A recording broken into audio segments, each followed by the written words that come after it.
بے اولاد عورت کی 7 نشانیاں۔ جو عورتیں یہ کام کرتی ہوں ان کو کبھی بھی اولاد نہیں ہوتی۔ حضرت سلیمان علیہ السلام نے بتائی یہ عورتوں کی نشانیاں۔ کیا یہ نشانیاں آپ میں تو نہیں؟ بسم اللہ الرحمن الرحیم۔ ان قسم کی عورتوں کو کبھی اولاد نہیں ہوتی۔ اولاد کا ہونا ایک اللہ کا نایاب تحفہ ہے۔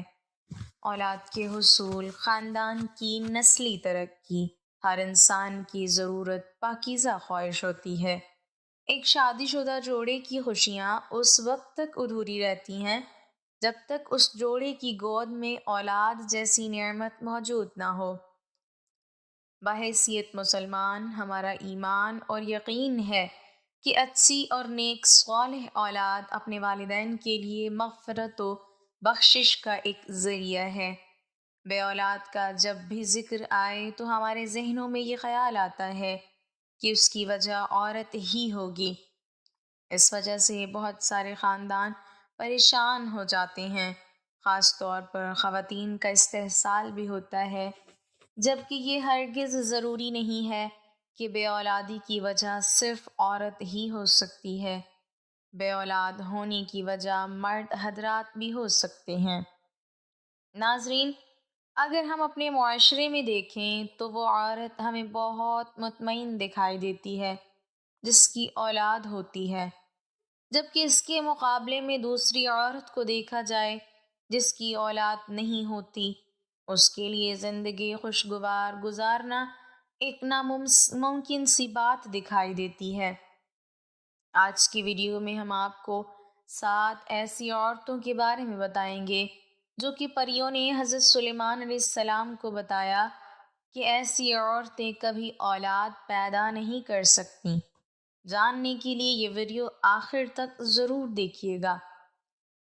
ناظرین، یہ واقعہ کچھ اس طرح سے ہے کہ ایک دفعہ کا ذکر ہے کہ حضرت سلیمان علیہ السلام تخت پر بیٹھے تھے کہ کچھ 5 عورتوں کی جماعت ان کے پاس آئی اور ان سے سوال کرنے لگی کہ حضرت سلیمان علیہ السلام ہمیں بتائیں کہ آخر کیا وجہ ہے کہ ہمارے ہاں فرزند پیدا نہیں ہوتے۔ انہوں نے حضرت سلیمان علیہ السلام سے یہ سوال کیا تو حضرت سلیمان علیہ السلام نے پریوں سے پوچھا کہ بتاؤ آخر کیا وجہ ہے کہ ان عورتوں کے ہاں اولاد پیدا نہیں ہوتی؟ تم پریوں نے بتایا کہ 7 طرح کی عورتوں کی ہاں اولاد کبھی نہیں ہوگی، جس میں سب سے پہلی عورت وہ ہے جس کی رحم ابھرا ہوا ہو، یعنی اس کی بچہ دانی الٹ جاتی ہے، جس کی وجہ سے مادہ جگہ پر نہیں رہتا اور ایسا ہونے کی وجہ سے اس کی اولاد نہیں ہوتی۔ اس کی نشانی یہ بتائی جاتی ہے کہ جب ہم بستری کی جاتی ہے اس دوران اس عورت کے سر میں درد ہوتا ہے، یہ ایک نشانی ہے۔ دوسری عورت جس کے رحم میں ہوا بھری ہوتی ہے، یعنی اس کا منہ اوپر سے بند ہوتا ہے، اس کی علامت یہ ہے کہ جب ہم بستری کی جاتی ہے جسم میں درد ہوتی ہے اور چہرہ بھی اتر جاتا ہے۔ تیسری علامت ان عورتوں کی جن کو اولاد نہیں ہوتی وہ یہ ہے کہ ان کے رحم میں گوشت زیادہ ہوتا ہے، جس کی وجہ سے اس کا منہ بند ہو جاتا ہے۔ عام طور پر یہ شکایت موٹی عورتوں میں دیکھی جاتی ہے اور اس کی علامت یہ بتائی جاتی ہے کہ وہ جب ہم بستری کرتے ہیں اس کے بعد ان کی ریڑھ کی ہڈی میں درد ہوتا ہے، اس وجہ سے وہ پیدا نہیں کر سکتی۔ ناظرین، اس کے بعد پریوں نے جو نشانی بتائی وہ یہ ہے کہ جس عورت کے رحم میں کیڑے پیدا ہو جاتے ہیں اس وجہ سے بھی بچے پیدا نہیں ہوتے، اور اس کی علامت یہ بتائی گئی کہ ہم بستری کے دوران ان عورتوں کی پنڈلیوں اور پاؤں کی ایڑیوں میں درد ہوتا ہے جن کے ساتھ یہ شکایت ہو وہ ماں نہیں بن سکتی۔ اس کے بعد اگلی نشانی یہ بتائی کہ ان کے رحم میں گرمی حد سے زیادہ ہو جاتی ہے، خون ملنا بند ہو جاتا ہے اور مادہ وہاں ٹھہر نہیں پاتا۔ ناظرین، اس کی جو علامت بتائی گئی ہے وہ یہ ہے کہ دل میں گھبراہٹ ہوتی ہے، اور ایسی عورت کو غشی کے دورے پڑتے ہیں۔ اس لیے جن عورتوں میں یہ علامات ہوں ان میں بھی اولاد کا پیدا ہونا ایک مشکل دکھائی دیتا ہے۔ اس کے بعد رحم میں سردی کا زیادہ ہو جانا بھی اولاد سے محروم ہونے کی ایک وجہ بنتا ہے۔ اس کی نشانی یہ بتائی گئی ہے کہ ایسی عورت کے سینے میں درد رہتا ہے، اور یہ نشانی ان پریوں نے بتائی ہے۔ آخری نشانی ان پریوں کی جانب سے ان عورتوں کے بارے میں بتائی گئی جن کی اولاد نہیں ہوتی، وہ یہ ہے کہ ان میں عجیب جنات طاری رہتے ہیں، آسیب کا سایہ رہتا ہے، اور وہ اس کے اندر بچہ مار دیتے ہیں۔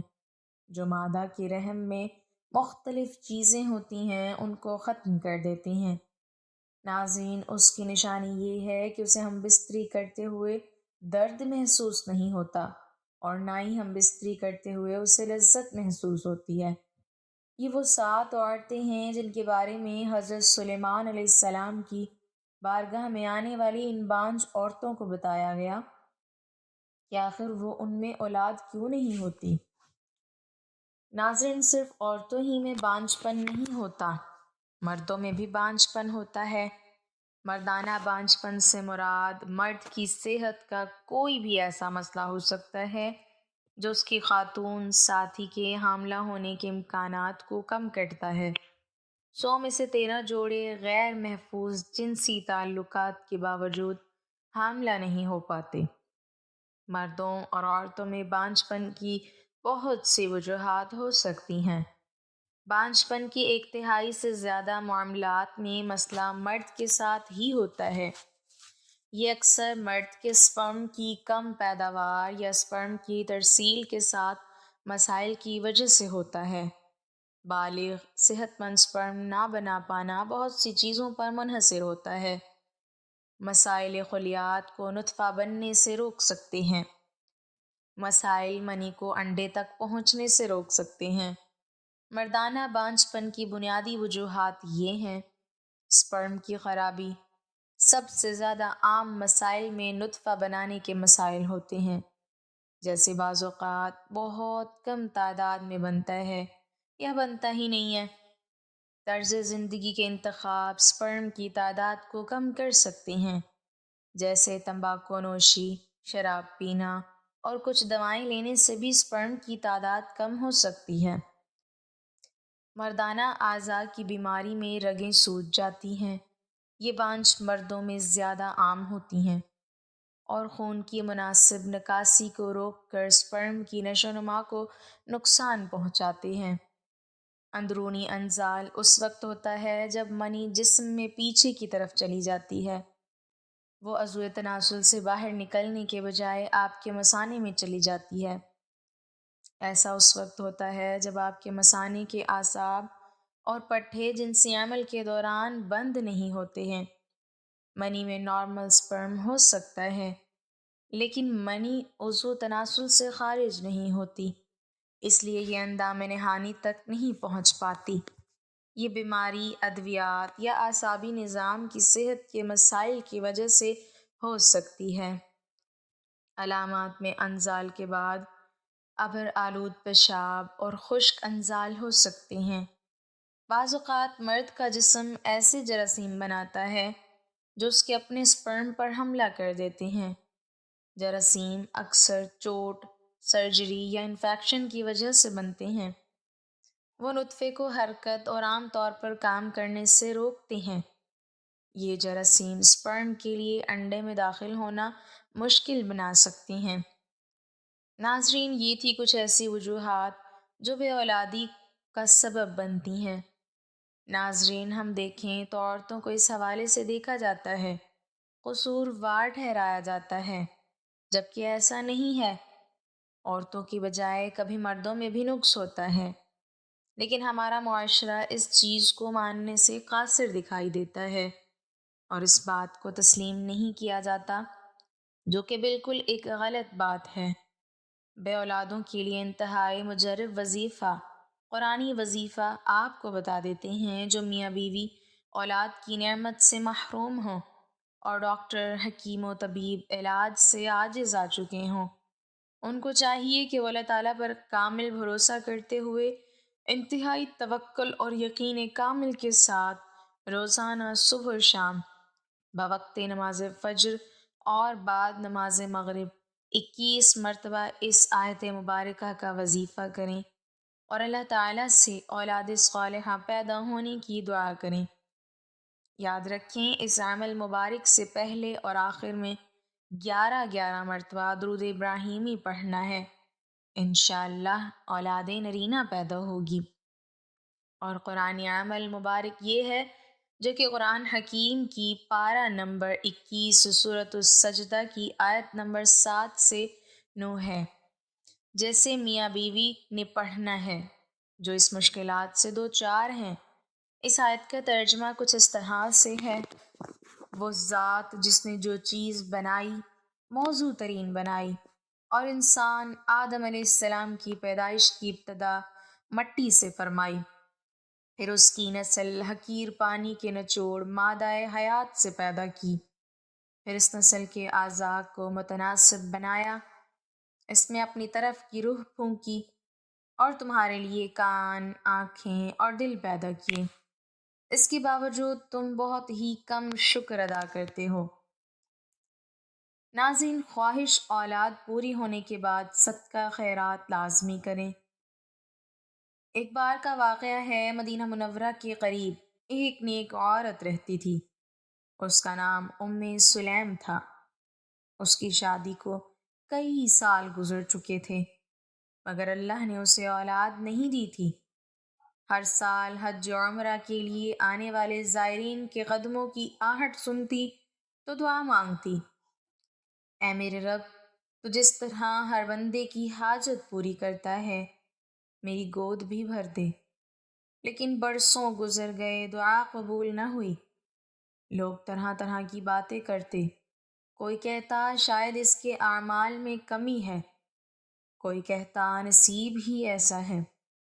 مگر وہ عورت ہر رات تہجد کے وقت اٹھ کر اللہ سے کہتی: اے میرے رب، تو چاہے تو ناممکن کو ممکن بنا دے، میں تیری قدرت پر یقین رکھتی ہوں۔ ایک دن وہ مسجد نبوی میں گئی۔ نبی کریم صلی اللہ علیہ وسلم تشریف فرما تھے۔ عورت نے آہستہ سے عرض کیا: یا رسول اللہ صلی اللہ علیہ وسلم، میں نے سب کچھ آزما لیا، دواؤں سے علاج کیا، دعائیں مانگی، مگر اولاد نہیں ہوئی، دل بہت ٹوٹ گیا ہے۔ رسول اللہ صلی اللہ علیہ وسلم نے نرمی سے فرمایا: اے عورت، تو نا امید نہ ہو، اللہ جب دیتا ہے بہترین وقت پر دیتا ہے۔ کبھی اولاد نہ ہونا بھی آزمائش ہوتی ہے، اور کبھی دیر سے اولاد ملنا رحمت۔ تو صبر کر، استغفار زیادہ کر اور صدقہ دیا کرو۔ وہ عورت روز استغفار پڑھنے لگی، غریبوں کو کھانا کھلانے لگی اور ہر وقت الحمدللہ کہتی رہی۔ کئی مہینے گزر گئے۔ ایک رات اس نے خواب دیکھا کہ ایک نورانی بچہ اس کی گود میں رکھا جا رہا ہے۔ صبح وہ جاگی تو دل میں عجیب سا سکون تھا۔ چند دنوں بعد اللہ نے اپنی قدرت سے اسے امید کی خوشخبری دے دی۔ جب بچہ پیدا ہوا تو وہ خوشی سے نبی کریم صلی اللہ علیہ وسلم کے پاس پہنچی۔ آپ صلی اللہ علیہ وسلم مسکرائے اور فرمایا: دیکھا، اللہ دیر کرتا ہے مگر دیتا ضرور ہے، اور جب دیتا ہے تو برکتوں کے ساتھ دیتا ہے۔ وہ عورت ساری زندگی اللہ کا شکر ادا کرتی رہی۔ جب بھی کوئی بے اولاد عورت اس کے پاس آتی تو کہتی: دیر سے ملنے والی نعمت جلد ملنے والی سے زیادہ قیمتی ہوتی ہے، بس صبر کرو، استغفار کرو اور یقین رکھو کہ تمہاری دعا ضائع نہیں جاتی۔ آخر میں وہ عورت ہمیشہ یہ دعا پڑھتی تھی: اے اللہ، ہر محروم کو نیک اور پاکیزہ اولاد عطا فرما، اور ہماری اولاد کو ہمارے لیے دنیا و آخرت میں آنکھوں کی ٹھنڈک بنا۔ بے اولادی ایک ایسی آزمائش ہے جو انسان کے دل کو گہرائی